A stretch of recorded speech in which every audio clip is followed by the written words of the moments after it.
First up is a new film called Freaky Tales. It takes place in 1987 in Oakland, California, and it stars Pedro Pascal, Ben Mendelsohn, Jay Ellis, Normani, Dominique Thorne, Jack Champion, Ji Young Yu, Angus Cloud, and Tom Hanks. And as someone who is of that era and born and raised in the Bay Area and spent most of their life growing up in Oakland, I think I might be legally obligated to have enjoyed this film. And the good news is I did enjoy this film. Now, if you do not have that background and that nostalgia factor and you're not constantly pointing at the screen going, hey, that is where I used to see movies all the time, or hey, Tom Hanks is wearing a t-shirt of my favorite donut place. I don't know if this will be quite as strong. The premise is a bunch of interwoven kind of collision courses of stories that take place. And if you are not familiar with the Bay Area and especially Oakland, in the late 80s, very pre-gentrification, a lot of issues with white supremacists and Nazis, and this movie is very anti that. So for that alone, you should go see this movie. There's one line, I don't want to spoil too much, but I think it's a great line. I'm paraphrasing, but it's something along the lines of, it's 1987. Why do people still need reminders it's bad to be a Nazi?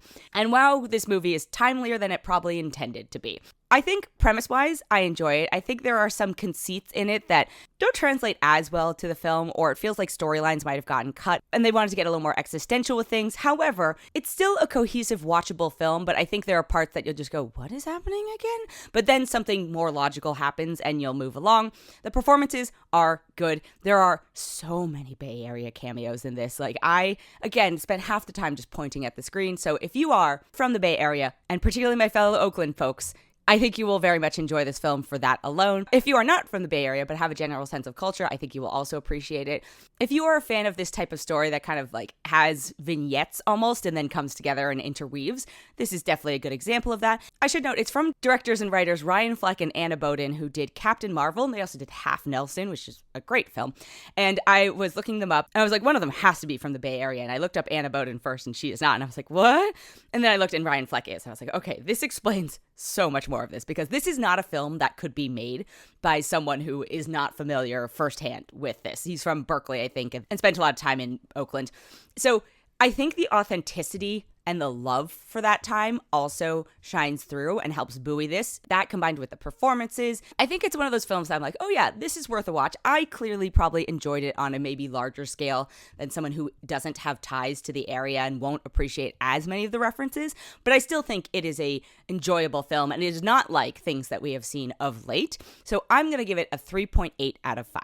The next film I have is called A Nice Indian Boy, and this is actually adapted from a play, and it stars Karan Soni, Jonathan Groff, Sunita Mani, Harish Patel, Peter Kim, and my favorite, Auntie Zarna, aka Zarna Garg, who is a comedian, and if you have not seen her stuff online, you need to. This is her first acting role. I'm such a fan. She's so good in this. Everyone is good in this. The premise behind it is that Karan plays a nice Indian boy. He is a doctor, so he is in one of the acceptable Asian professions. I say this as someone who is not in one of the acceptable Asian professions, but comes from the family that expects that of me. And then he eventually meets Jonathan Groff, who is white, and they get into a relationship, and it's about navigating cultural expectations, familial expectations, just relationships in general. And I really enjoyed this film. Especially if you are someone who comes from an Asian background, East Asian, South Asian, I think we all probably relate to it, or a culture that is similar, this is going to hit you so hard. Doesn't matter your sexuality, doesn't matter which subculture you come from, you are going to feel this movie. If you are not from any of those groups, I think it is well done, and it is a universal enough premise and story that you will find something to relate to in this. It's directed by Roshan Sethi, who happens to be the real-life partner of Karan Soni, and then I found out later he is actually still actively a doctor, and I'm like, man, you picked one of the acceptable professions, and then you went into one of the not acceptable professions. How do your parents feel? And I actually ended up talking to him about it. That interview will be out. But yeah, I just thought this film was super sweet. I thought it grappled with a lot of issues that, again, anybody who is in a relationship, platonic, romantic, familial, etc., can understand and relate to, which is something wonderful to experience at the movies. And again, I think it's the specificity of it that actually makes it universally accessible. Performances are good. It is a comedy. There are some moments where it gets a little, I don't want to say melodrama. I find the comic moments might index a little stronger than some of the dramatic moments. Those tend to go into a little cheese for me, just a little bit. And again, I'm so biased, but I have to shout out Zarna Garg. She gets some of the best lines in this. If you have an Asian mom, she's on screen and her name is Zarna Garg. I'm going to give this a 4.3 out of 5. The last film I have this week is called The Luckiest Man in America, and it's actually based on a true story about a man who went on a game show called Press Your Luck, and he figured out how to beat the system and win an obscene amount of money. It takes place over the course of the filming of the run on his show, and so you get to see like the production of it and people freaking out about him starting to win just record-breaking amounts of money for the time. Paul Walter Hauser stars as the main character. Walton Goggins stars as the game show host. Shamir Anderson is in it. David Strathairn, Maisie Williams, Haley Bennett, Patty Harrison, Johnny Knoxville's in it for a moment, which was unexpected, but I am someone who loves game shows. I don't love like a Family Feud. I mean, I'm actually somebody who loves Jeopardy. I come from a Jeopardy family. It is the only show that we can watch as a family unit that we don't fight over. And I love shows about people who figure out the system.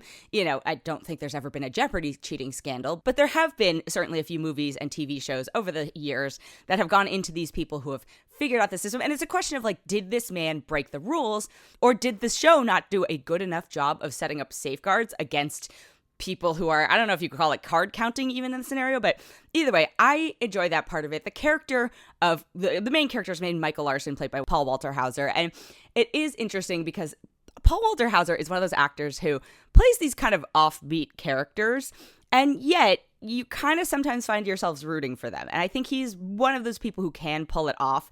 I think in somebody else's hands, you'd be super repulsed by this character, but there are moments where there's like a desperation and a vulnerability in him that I think helps float the film through. I think the cast is really strong. I think the script and execution of it has some really intense good moments. If you've ever been to a game show taping or a television show taping, they do a good job of capturing the claustrophobia of making the episode and the lockdown of like, oh, you can't actually have devices. They didn't even have devices at the time this takes place. It takes place in 1984.